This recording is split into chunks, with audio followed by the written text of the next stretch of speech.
Hello and welcome back to the Research Analyst series of NISM.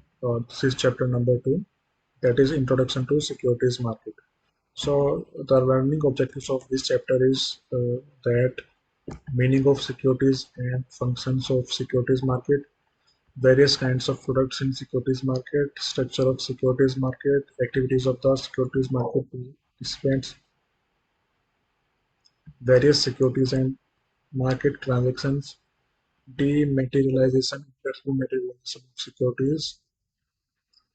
Let's start with chapter 2.1, that is Introduction to Securities and Securities Market. So securities are transferable financial instruments or contracts that show evidence of indebtedness or ownership interest in assets of an incorporated entity. These include equity shares, preference shares, debentures, bonds, and any other such instruments. These are issued by companies, financial institutions, or the government. They are purchased by investors who have money to invest. Security ownership allows investors to convert their savings into financial assets which provide a return. On the other hand, security issuance allows borrowers to raise money at a cost. Thus, the objectives of the issuers and the investors are complementary.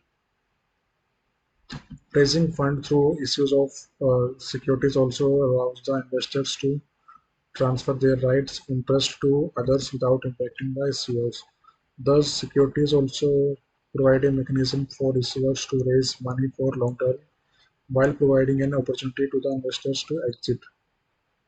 The efficacy of security in allowing movement of capital is achieved through an efficient securities market that allows investors and sellers to buy and sell securities. Securities market brings together a large number of buyers and sellers and thus creates liquidity. That is, it makes it easy to buy and sell securities at close to market prices. These markets help in transfer of resources from those uh, with idle or surplus resources to others who have productive need for them. To state formally, securities market provide fund channels for conversion of savings into investments. Through securities market, a broader universe of savers with surplus to invest is available to the issuers of securities, and a universe of wider options is available to savers to invest their money. Broadly stating, financial markets consist of uh, investors or providers of funds, that is, buyer of securities, then the borrowers or seekers of funds, that is, seller of securities, and intermediaries, that is, providing the infrastructure to facilitate transfer of funds and securities, regulatory bodies, that is, responsible for orderly development of the market.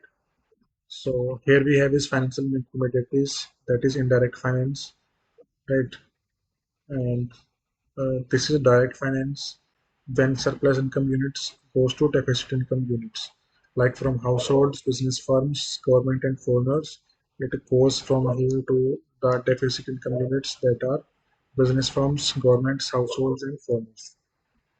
The term securities has been defined in the Section 2H of Securities Contract Regulation Act 1956 SCRA. The term securities include, so this is the definition of the securities.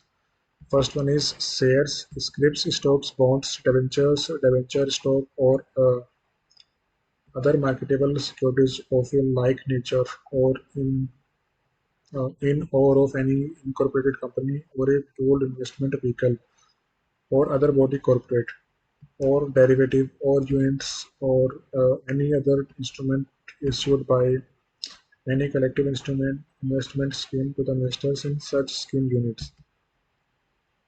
Then we have is security receipt as defined in clause ZG of section 2 of the securitization of and reconstruction of financial assets and enforcement of securities act 2002. Fifth point is units or any other such instrument issued to the investors under any mutual fund scheme. The explanation is for the removal of doubts, it is hereby declared that securities shall not include any unit linked insurance policy.